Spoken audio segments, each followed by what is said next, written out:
Okay, welcome everybody. I'm delighted to be here tonight for the launch of Minutes Wing, the much anticipated second collection from Bob Shakeshaft. My name is Dominic Taylor and I'm Director of Limerick Writers Centre. And tonight I'm proud to say that we celebrate with Minutes Wing the publication of our 216th title since we began our community publishing project back in 2008.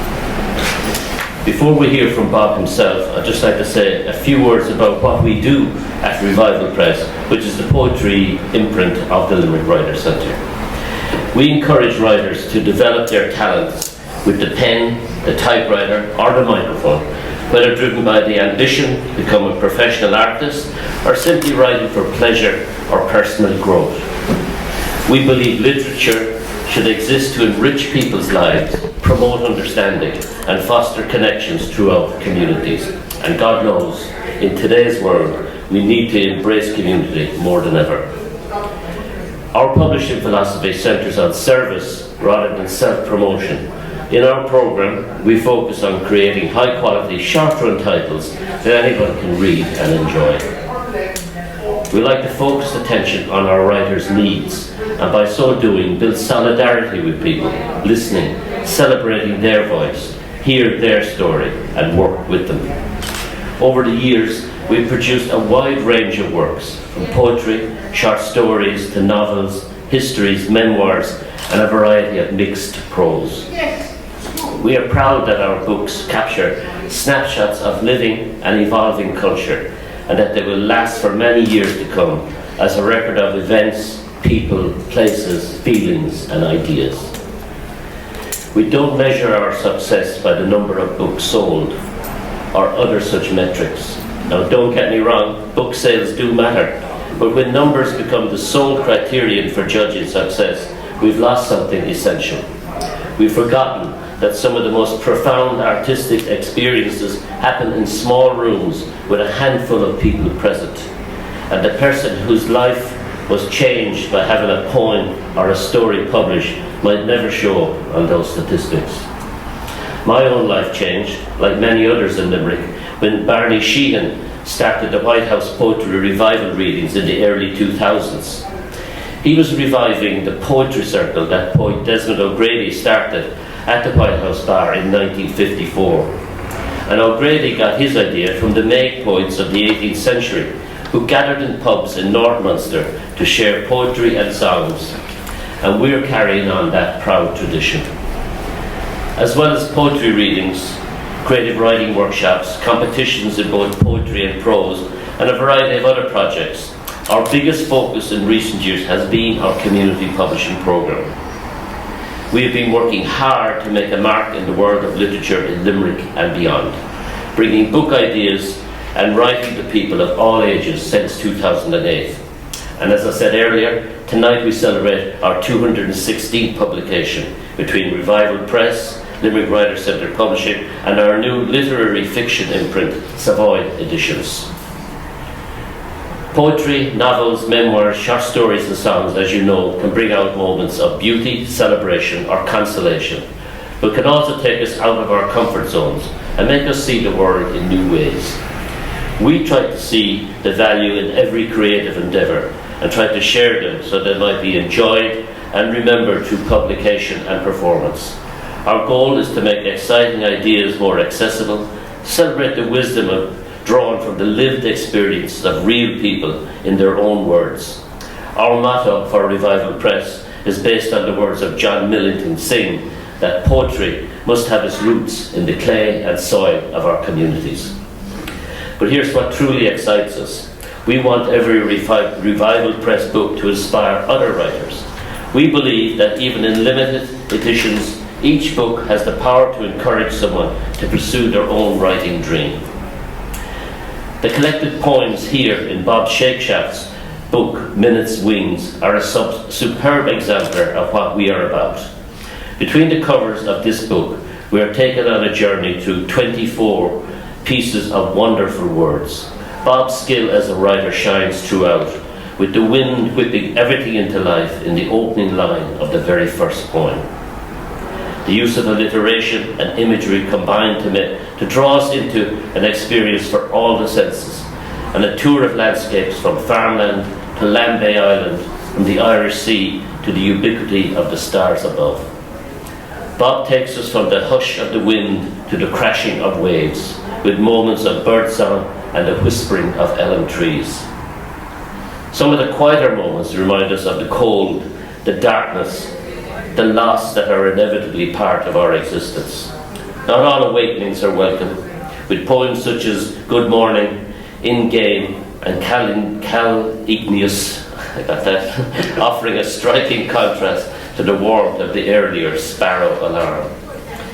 These are short poems, some are brief as haiku, and yet each of Bob's lyrics paints a picture that could inspire whole essays. The gold of the scarecrow's field shines to the last flash of a falling star, as the poet ties the collection together in 5 succinct lines in Life Is. So on behalf of Revival Press and the Limerick Writers Centre, Guramaha Bob, for choosing Revival Press as a home for your poetry. Thanks to the Teachers Club here, of course, for hosting this event this evening, and a special thanks to our team at the Limerick Writers Centre, including Tom Collins, who unfortunately was planned to be here but could not make it tonight, for his attention, of course, as our poetry editor. It's great to see such a crowd here to support Bob and his writing, and I would encourage you all to pick up a copy or two. And I'm sure you'll find it a real treasure to keep and to revisit. So congratulations, Bob, on another fine collection of poetry. So take the floor. Thank you.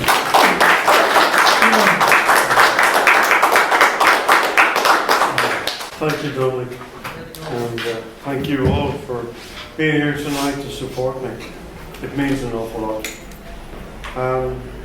There's a lot of acknowledgement to be done, but basically my big acknowledgement goes to Dominic, the Revival Press, and Tommy Collins, who edited it to perfection. I don't think it could be any better than what it is. He did a lovely, lovely job. Shout goes out to my writers group, which we meet every Saturday morning, and without their help and encouragement and critique, these things wouldn't happen. It's one of the friendliest, it's one of the best parts of my writing so far. I fell into writing I started a creative writing course with a very good friend of mine, Enda Coyle. Enda encouraged me, and she set me on this road to write, and I never realized I had some sort of a gift, and it's one of the biggest joys of my life now. I mean, I don't know what age I live to, but I'm going to have something that'll keep me going for a long, long time. And if I live as long as my mother, that's a lot longer than it will be. She got to 102. And I'll begin, and then maybe if I remember some other acknowledgements, which probably will, I'd like to start with a very short poem. It's not from this collection, but it's one that expresses what poetry really means to me.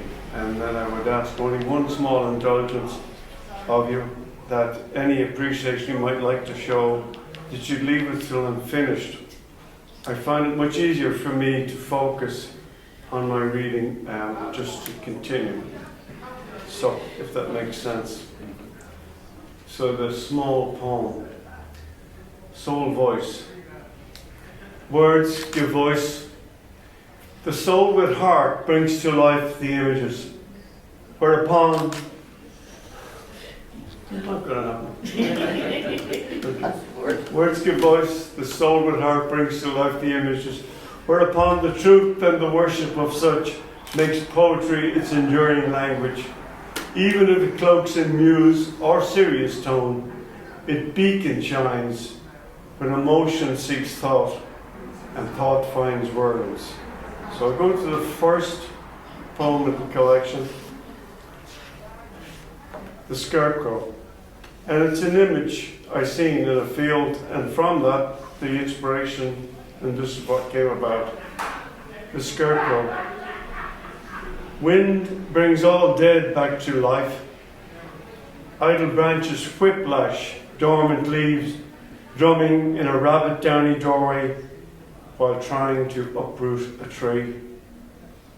Angry gates fly open, close upon fields that shimmer like surf. Black misty ships toss in torrent turmoil.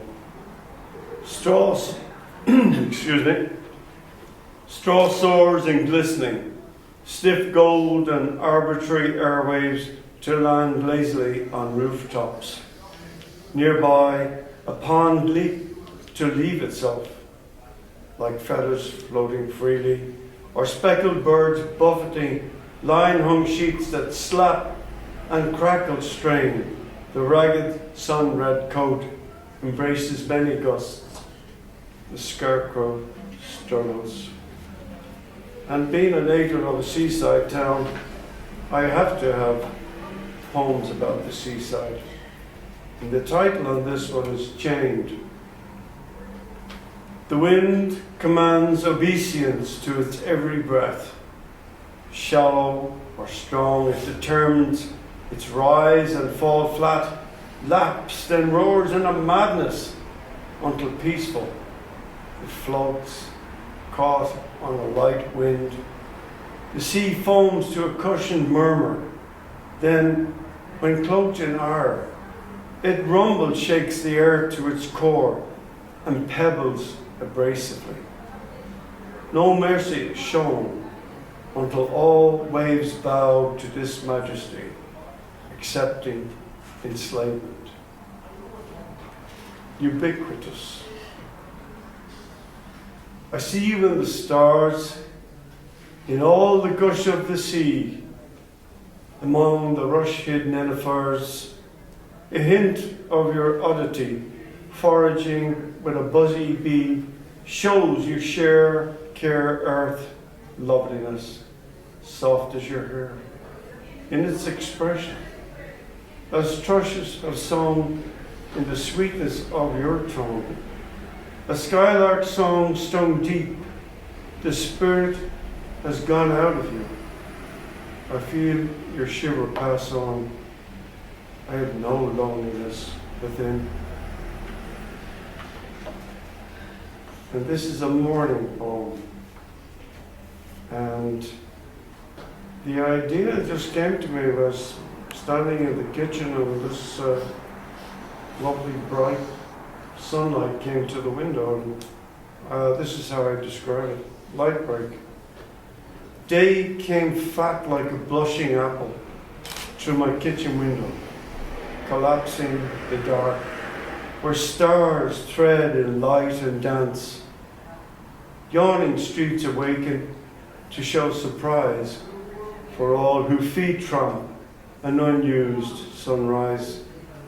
A new clattering of loose tones. In silence. This is probably a memory of someone that was very dear to all of my family. I heard your voice in the wind today, and I hope to see your face. The warmth of the wind caressed me as I stood silently in place. I felt your touch in the sun today, and its heat filled the sky. My eyes closed in your embrace, and my spirit soared high.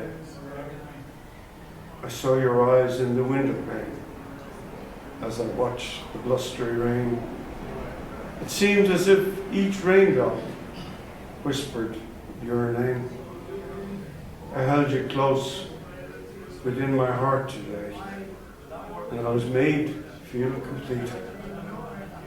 At your last exhale, you may have died, but you're never far away. This next poem is Traveller.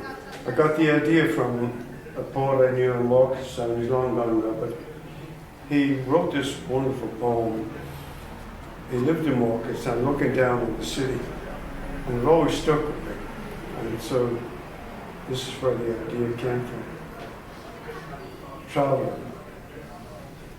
The lamp shines in a single window, and the man pauses, looks ahead to the darkening sky, shadowing the mute fields. The sensitive ear of the plodder is taut and tuned to the rub of the vole's fox-red body in the bush, the crack of a mouse's skull in an owl's beak, the badger and the rabbit in hunting mode. The wind hand of the sky, freckled with stars, blows among the stems of flowers. Barren leaves dress the grass in nocturnal quiet. Small sounds muffle a huge forest. Beyond, lights twinkle in the distant city.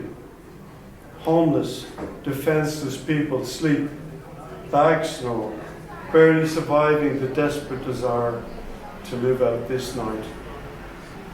Drifting on, the wayfarer knows all this.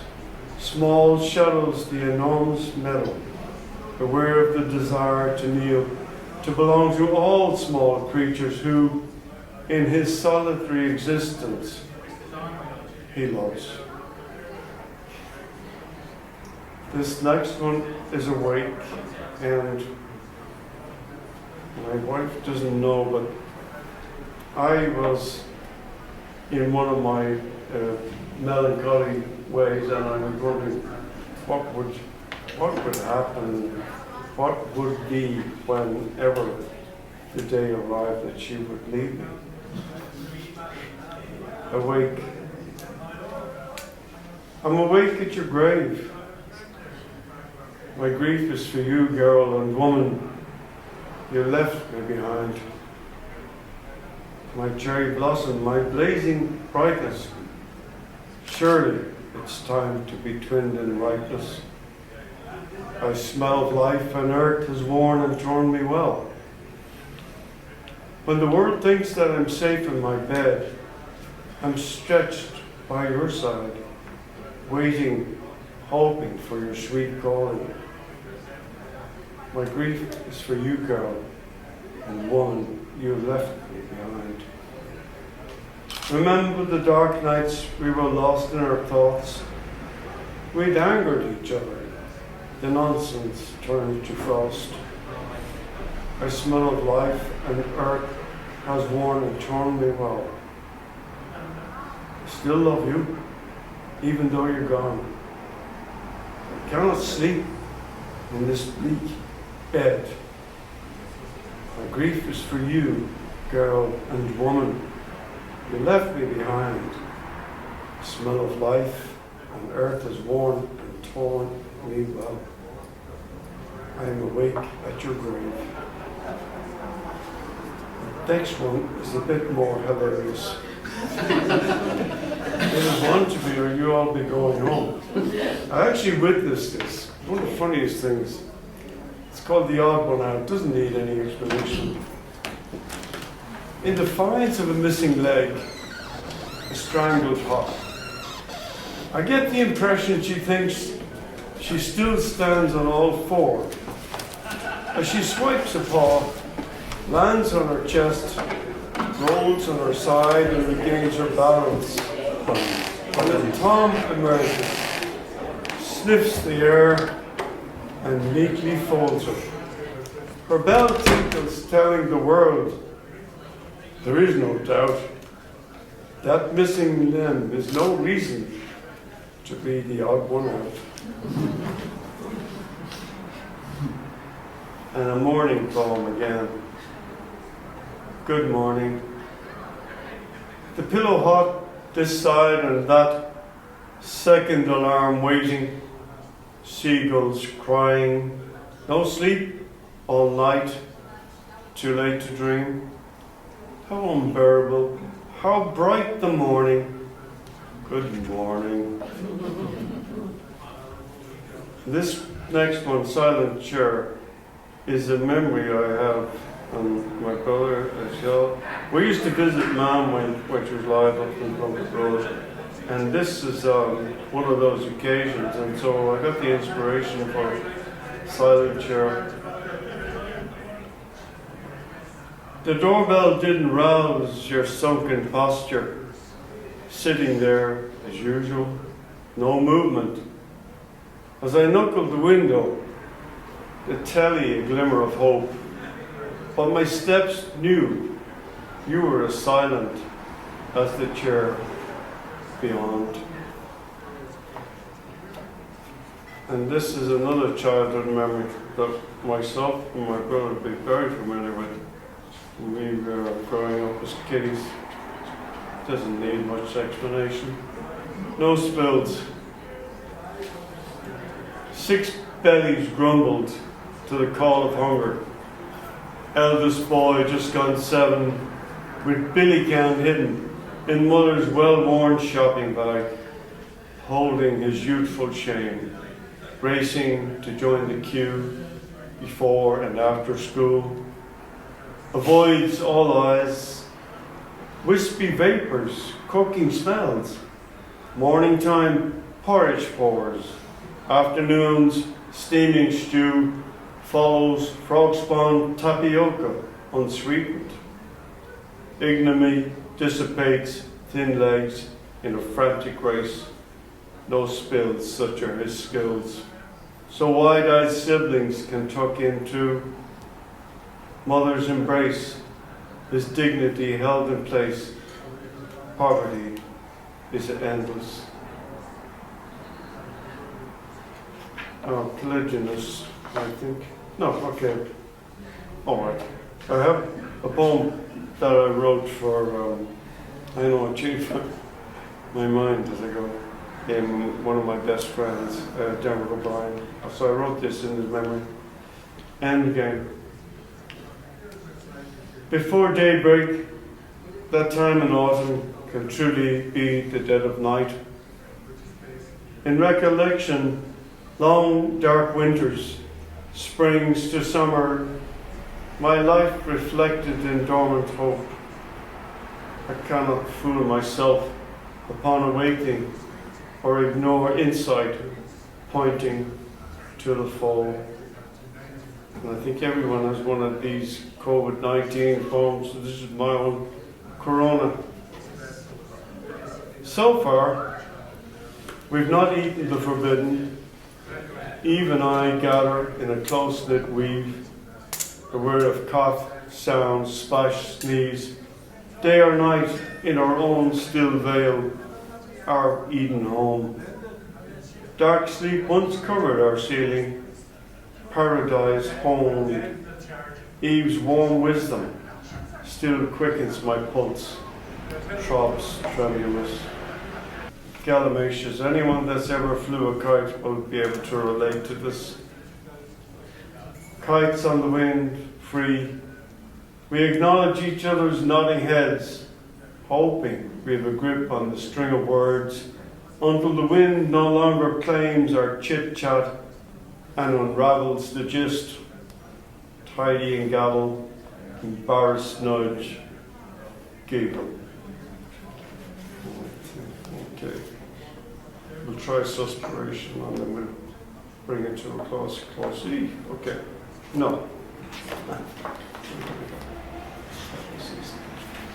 Yeah, a couple dove. It's in English, even though the title is Irish. Wide land with bright light flowing amid a sky churning cumulus, neither right nor wrong. Not one step breaks this charm, where winds rise, fall boisterously, exhaling over sandy dunes, Scotch grass. Unaware of the gentle song of a galloping horse, grinding sand dust skyward, a mighty heart awakens, full knowing its harness and its load. And one of my hobbies is going to the National Art Gallery, where I get some great inspiration. This is the chractic poem, Above the Fair. It's after the painting of John B. Yeats. Beyond the sprawling spirals, above a teeming crowd, push shuffling forwards, sideways, between a seam of light, shoulders buffing, upon a white, splendiferous horse, a jubilant head, golden, liberated from the crowd. Amidst the jostling traders, squashed shouts, bartering all coinage among wizened chancers, tight-elbowed fare. I think I'll finish on this one, Butterfly. I wrote this in 2014 when I retired from one of my best jobs as school caretaker. I just loved the kids, just one of the best experiences I ever had. So I made this as a gift to school. Butterfly. As the sky fell back upon the earth, I was born of a chrysalis, bursting into silent light. My wings yawned in yearning. My short life began in a flutter in my newfound world. See the admiring looks of children as they ooh and ah at my brown speckled orange array. Tiny hands hold jam jars. Dream of my capture in summer's hope. Each living creature destined to its own wingspan.